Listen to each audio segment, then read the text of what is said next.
You can install the extension for sending messages on WhatsApp, both to private messages and groups, from the Google Web Store. Or, if you need a warming up module, you can go to my website and download the extension with the warming up function using this link. Download it, open the folder, and extract it. Extract the extension. Next, we need to go to the menu, then Extensions, and then Manage Extensions. Here, we need to enable Developer Mode and load the Unpacked extension. The extension is loaded. We can do this in exactly the same way for any other browser.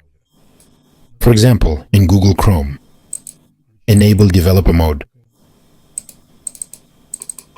Load the extension. Loaded. The same goes for the Opera browser. Go to Extensions. Developer Mode must be enabled. And load the extension. This way, we can load it for any browser we use.